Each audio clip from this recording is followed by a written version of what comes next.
What's good, everyone? Hope everyone's week is going alright. This week's video is on the resume audit of Ryan Garcia. The first one I did way back in 2023 did absolutely horrible. However, somehow it had a new life on my compilation series where I have been getting quite a bit of requests to bring it back.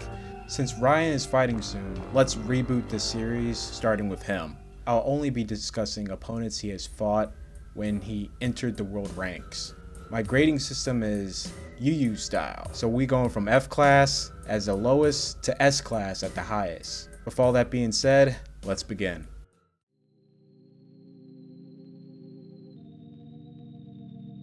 March 2018, 19-year-old Ryan Garcia was set to face Fernando Vargas Parra in his second defense of the NABF title, which is an important regional title to get you into title contention. Vargas's notoriety is losing to Jamie McDonnell for the WBA title by 9th round TKO. Lost to prospect Christopher Diaz, lost to contender Horacio Garcia by majority decision, and his recent loss prior to Ryan was for the WBC regional crown against Beckman. This would be Ryan's first 10-rounder fight. Ryan stops him in the first round very easily. To deep waters, we'll see. Big right hand there from Ryan Garcia as the and the left hook puts him down as his head bounces off the canvas. Beautiful combination. Beautiful combination. That's exactly what Ryan Garcia possesses, his power. And the fight is over.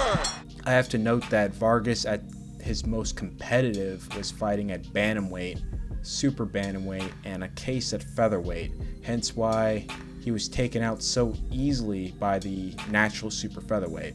I give this a D rating. It's certainly a TV-friendly stock-raising matchup. However, prior to this point, Ryan is yet to get quality rounds in to have him prepared against a natural super featherweight, which will become evidently clear in his next fight. Jason Velez, tough guy. At one point, he was one of the most top prospects from Puerto Rico, just falling short of becoming IBF champion against Gradovic, fighting him to a draw. He would then suffer on the regional stage, 4 losses in a row. 3 of those 4 could have gone to him, which is probably why in his next fight, he was offered to fight for 2 regional titles against undefeated Puerto Rican prospect Alberto Mercado.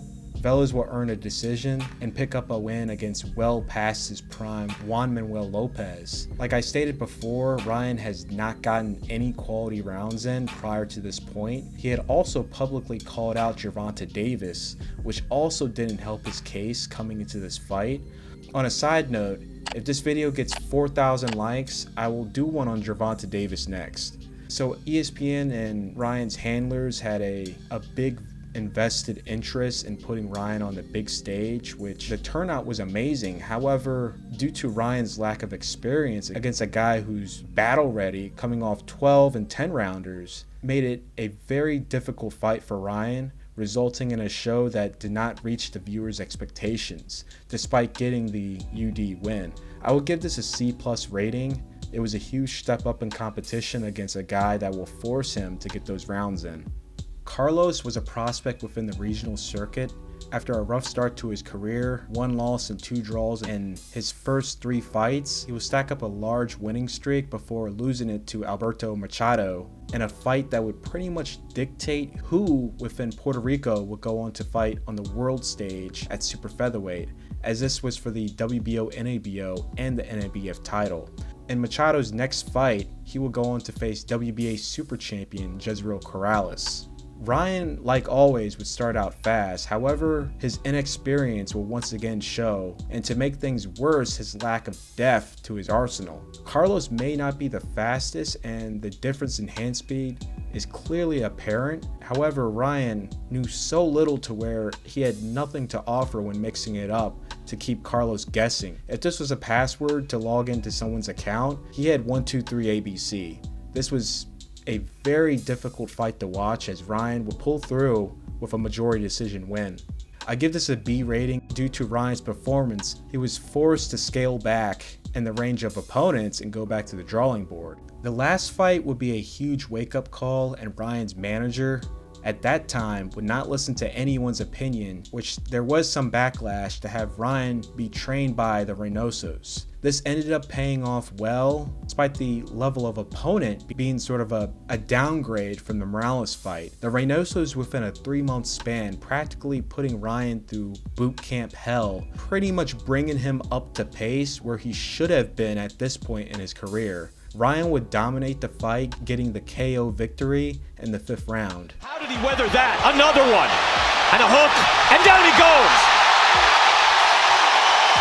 This is over. I give this a C+ rating, though this is a step down in competition. This fight did take place within a short window of 3 months and 14 days of his last fight. Before we get back with the video, be sure to hit that like button, subscribe, and hit the bell because a lot of viewing is not subscribed. I appreciate everyone showing love, trying to get the video out there to reach the rest of the subs. I'm getting murked pretty bad with the reach and the ridiculous throttling of who can view the video. Hopefully in due time, it will sort itself out with everyone's contributions. I greatly appreciate it. Thanks for sticking around to the end, and let's get back to the video. To Lopez's credit, he was the WBO International Champion in 2017, but got TKO'd in his fight against Jonathan Oquendo for the WBO NABO title prior to the Ryan fight.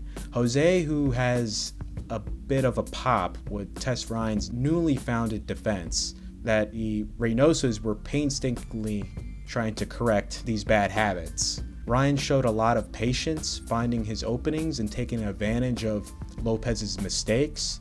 Ryan, in a much more calculated approach, would take Jose out in 2 rounds. Lopez, are they going to stop it? They do! Ryan Garcia, the hype train rolls on! I give this a C+ rating. It's still not a step up in competition. However, he has showed that he has dramatically improved to step up in class. Romeo Duno, hard-punching Filipino lightweight with only 1 loss on his resume, which was for the WBO youth title against an undefeated prospect. Duno would rebound and be selected to face the 16-0 rising prospect Christian Gonzalez. Since at that point Duno was completely under the radar, there was literally nothing on this guy. He was a pretty sizable underdog against Gonzalez. Duno would shock many onlookers, putting away the local favorite Chimpa Gonzalez in 2 rounds. Again, gets caught for the 2nd time. An overhand right by Duno, right on the chin. 6, Drops Chimpa Gonzalez. 7, his eyes are 8. glazed. I don't know if they're going to let him keep going. And it is over. A huge knockout for Romero Duno as Chimpa Gonzalez falls down. A lot was thrown Duno's way, where he will rake in 8 fights in a row and pick up the NABO title. This fight would be for the vacant WBC silver title, which the winner on paper would be closer to a title shot. Ryan would stop him in a little over 1 minute. The KO not looking the prettiest, however, the biggest win to date for Ryan. Duno's hurt bad. Wow, it's over. That's a superstar performance right there, Brian. I give this a B+ rating. 2 of the best nationally ranked fighters squaring it off to get into the world ranks for title contention, despite what looks to be a lot of nervous energy from Duno, resulting in a lackluster performance.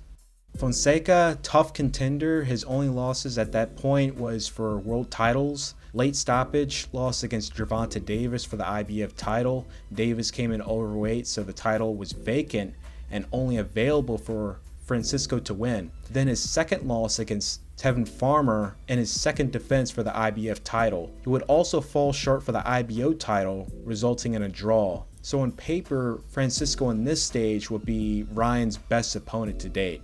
And really the goal for Ryan is to start fast, mix it up, and get Francisco out of there, if he's given the opportunity to do so. Despite being very patient, Ryan would find his opening and get Francisco out with 1 blow at 1 minute 20 seconds in the 1st round. Sensational counter left hook by Garcia. It's all over. This fight is over. Look at the smile and listen to the crowd. I give this a B+ rating due to the WBC's lack of transparency when it comes to locating ranks from years back, it's very difficult finding where Fonseca was at during this time, so I think it's appropriate to have just as a B+. Now, this is a quality matchup and a make or break fight for Ryan. This will test out if Eddie's training paid off. Luke Campbell, a tough world-class fighter, a real lightweight that will test Ryan in a 12-round bout. Luke is a decorated amateur winning gold in the Olympics. He will be moved along very quickly and have a split decision setback for the WBC international title. However, he would rebound on a string of wins to earn a shot to face WBA and lineal champion Jorge Linares, just coming short of dethroning the champion, losing by split decision, the knockdown in the second round being the difference maker. He will rebound again, avenge one of his losses to get back into title contention and face Vasyl Lomachenko for the WBC, WBO, WBA, and ring title. Despite the shutout, Luke would have his moments on the pound-for-pound star due to his height and reach. Luke will be the first top 10 rank opponent of Ryan's resume, as he sits at number 4 at lightweight, and Ryan was at number 6. It will be a technical fight early. Luke would strike first, exploiting Ryan's bad habits of dropping his guard, resulting for Ryan to be dropped for the first time in his career. Eddie, who had been grilling Ryan on that habit since day one, didn't have to say much in regards to this mistake, as Ryan has learned his lesson that this habit can result in a loss if he keeps on playing around. You made a mistake. You lowered your right hand. Ya lo habías conectado tú. Ya te tumbó, no pasa nada. Okay. Let's go. And after that knockdown, Ryan kept his guard tight, mixed it up, and made the proper adjustments to where Luke, who was doing his best to recreate the knockdown from round 2, couldn't land it because Ryan was actually using his guard. After getting back into the fight, Ryan would deliver a signature Reynoso gym body shot, and that would take out Luke in the 7th round. Reynoso saying to Ryan Garcia, "You're young." Body shot. And he goes down, and now Campbell is down on a knee. 2 knees. He's asking questions. It is over. King Ryan Garcia. Ryan will win by KO and be the WBC interim champion. I give this a S-class rating because of Luke's credentials. Emmanuel Tago, tough Canadian fighter, he would lose his first pro bout and go on a 32-fight win streak, capturing every national and regional credential to be in title contention, peaking at number 8 in the rankings coming into 2020. Due to the pandemic, Tago had dropped out of the world rankings because he could not fight, so this was his first fight back since the pandemic had started. Ryan would show good patience after getting the early knockdown. He'd display an effective defense, exactly what Eddie was pushing on Ryan over the years, which was finally paying off. Despite Tago fighting to survive, but also trying to get Ryan on traps, this would be one of Ryan's best technical performances, despite it being Ryan's first fight away from Reynoso, now with Goosen. This would be Ryan's last fight where he fought this technical. No, that's cut it clean. There go the legs, and the Game Boy in serious trouble, trying to hang on for dear life. This is a B+ score because Emmanuel is of world class, but we don't know how much ring rust that he may have endured due to the pandemic, as he was out of the ring for 2 years. This was a bit of a downgrade from the Campbell and Tago fight. Fortuna is certainly the most decorated of Ryan's opponents so far. Former champion in the early 2010s, gave IBF lightweight champ Robert Easter a run for his money, losing by split decision. He does have a win against Sharif, but that was in 2019, would have been a big win in 2013. However, Javier's recent fight prior to the Ryan fight was against Jojo Diaz. Javier would lose by unanimous decision.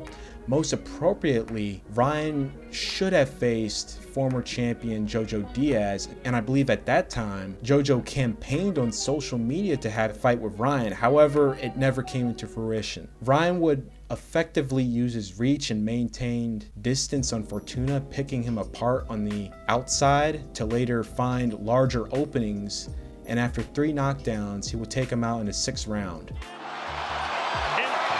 Fortuna may not want to absorb punishment here tonight. Out comes the mouthpiece. No mas. No mas. Ryan Garcia. I would give this a B- score because of what was stated earlier. If he fought JoJo, I would have easily given it an A-. Best opponent for both guys. Ryan fought Davis at his absolute best, while you can debate if Ryan was at his best due to the ridiculous contract he signed. Every single bad habit Reynoso had beaten into Ryan at that point had unraveled, which Davis took full advantage of. Despite Ryan having his moments here and there, making a comeback on the cards as Davis was taking a break and refinding his rhythm, too little too soon, and Ryan would get stopped by a body shot to be counted out. Despite Ryan being clearly malnourished coming into the fight, and with the supposed rib injury, I think fundamentally the result may have been the same due to the re-immersion of Ryan's bad habits. I give this a S tier rating. However, if I ever do a video on Davis, I don't know if I can give that same rating based on the bogus conditions of making this fight. Hard punching rising prospect that was held back due to some setbacks, mostly fought within the regional circuit. Like I said, he's hard punching, come forward guy with a tough chin. So this would be a solid comeback for Ryan in his first fight back after being stopped by Davis. Ryan would also have a new trainer. This would be a weird fight as Ryan would unleash the ugliest form of the shoulder roll. However, ironically, compared to those who attempted to emulate Floyd's style, this was the most functional as Ryan never got hit by the overhand and any other issues the emulators ran into using Floyd's style.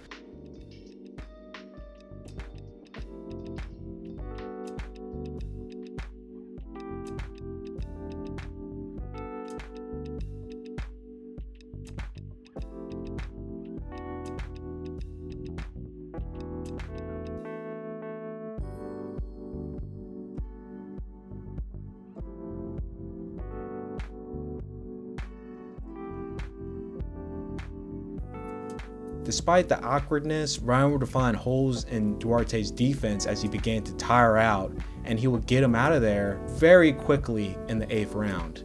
To be able to land something big. Hey, Chris. Oh, nice left hand there from... Oh, Duarte's legs have betrayed him. His foundation is gone, and that's a knockdown. Oh, that check left hook by Ryan Garcia.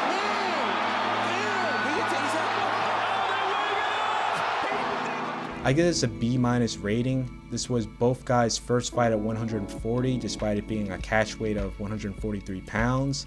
Due to Duarte's credit, he was going on an 11 KO win streak, so he came in with the confidence of wrecking Ryan and under the newfound assumption that Ryan didn't have heart. So this would be entertaining from the opening bell and on. However, Oscar didn't really have any credentials on his resume besides being a young, in his prime fighter, ready for the world-class stage. Love him or hate him, Devin Haney had accomplished more than a fair amount of the household names of the sport by the age of 24 years of age. After becoming undisputed and defeating Vasily Lomachenko, Haney made an attempt to fight Shakur Stevenson that ended up failing, and he vacated the rest of the belts and moved up to 140 pounds to pick up the WBC title off of Regis Prograis. At the point in Ryan's career, all his problems were out in the open in regards to his personal life and mental health issues. Haney, who already has more credentials than most names that are bigger than him, needed a guy to bring him to that next level in popularity. Ryan, who came out of the Davis fight even bigger despite the show, was an easy, low-risk, high-reward target. In this case here, both guys needed each other. However, Haney needed Ryan more than Ryan needed Haney. Haney has the success, the credit, the respect from majority of the fans, but lacks the popularity. Ryan, who already has the popularity, wants the respect back from the casual audiences who believe he is a quitter, which Haney's whole promotion of the fight to put Ryan down was centered around that. Historically speaking, I think it's a bad approach because you're going to make that fighter do absolutely everything to not be labeled a quitter and fight much more courageous trying to prove that point. The odds varied. I believe Ryan 8-1 or 9-1 odds coming into this fight. This fight had a no rehydration clause, and according to the news when this came out, most saw this as a huge advantage in Haney's favor, who already had a reputation for rehydrating by a large sum. Eastside Boxing article stated that Golden Boy and Ryan was taking a big risk accepting these terms, as Haney would be the one to potentially outpower him in size. Garcia will pull off a Floyd Mayweather against Marquez and come in overweight, fork up a large sum of money for the fight to continue as planned. The opening bell, it became apparently clear that the fight day weight would not be an issue for Ryan, as he was just as big, if not bigger than Haney, and it showed in the ring. Ryan would have his moments early. Haney would rally back. However, he was headhunting a lot without setting up traps like he usually does from downstairs. It was very unusual because Haney could have very well controlled the pace and the fight that way. However, this opened up for Ryan to rally back at any point, which resulted in 3 knockdowns. Due to Ryan's ugly but functional shoulder roll defense, he received little to any damage and exertion of energy. As it looked those rounds, he was taking breaks. Ryan Garcia's had so many. Walking down with his stick. Probably take a point because, again, he's getting a little bit too comfortable trying to hide behind that left shoulder. Right hand. Ryan Garcia sits round 1. And Haney on the other end, despite winning the round clearly due to activity, it seemed like he was exerting too much energy just to land somewhere effective around that defense. Ryan would win by majority decision, the knockdowns being the difference maker. Out back. And down goes Devin Haney! It needs to happen. Oh, and he's got him locked again! And down for a second time! It's Devin Haney! Oh! Will the third time be the charm? However, this fight will be loaded with controversy and will be switched to a no contest, righteously so. I explained in my other video of this topic, if he unknowingly had this in his system due to cross-contamination, which that is a thing, he should still be penalized on the ground of negligence, because him and his team should be well aware that cross-contamination is common in supplements, and you should be responsible to independently run tests to ensure that these supplements are clean and fit to use for entire training camp. So despite all of that, this is a S-class rating with an asterisk. He fought Haney at his best when Ryan was probably at his worst fundamentally and mentally. The asterisk to this fight is the substance found in Ryan's system, despite it not being in an amount that would prove that someone was taking this in its purest form. My opinion, I think regardless if substance or no substance, the result of this fight would have been the same, all due to Haney's horrendously awful game plan, which resulted in many defensive lapses that costed him the fight.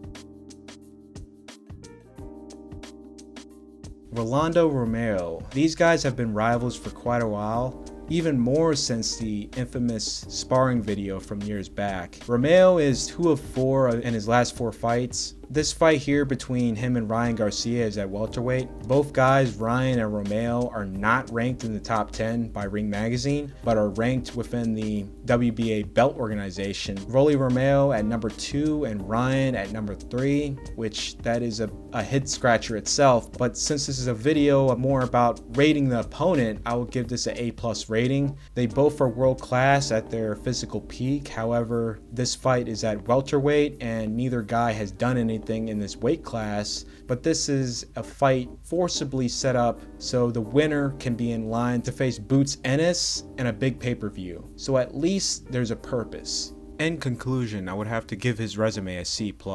Ryan is 26 years old. That is the age where established mainstream prize fighters have to move up and take the risk and fight that opponent to take them to another level. 25 to 27 years old is that range, and we can go back historically. Leonard was 25 when he stepped in to face Hearns. Jones versus Tony. Jones was 25, Tony 26. De La Hoya, Trinidad, both guys 26 years old. Cotto, 26 years old when he stepped up to face Zab Judah. Corey Spinks when he went to the next level, becoming undisputed at 25. Jermaine Taylor primed and stepped up to face Bernard Hopkins at 26. Canelo signing to fight Golovkin at 26. Ben Eubank, 26 and 24 years old. Andre Ward, 25, starting the Super 6 tournament, winning the tournament at 27. Same for Inoue by 26. The list just goes on. The time is now for these guys. They need to step up and start fighting each other to not only bring themselves to the next level, but to keep boxing alive. Like I said before, if this video gets like 4,000 likes, I'll do one on Gervonta Davis. And on top of that, this is a resume audit of Ryan Garcia. For more audits, be sure to like, share. If you're new, subscribe to Patreon for Patreon-backed projects and early access. This project being on the tail of Floyd Mayweather versus Ricky Hatton. I'm Office Honcho, and I'm out.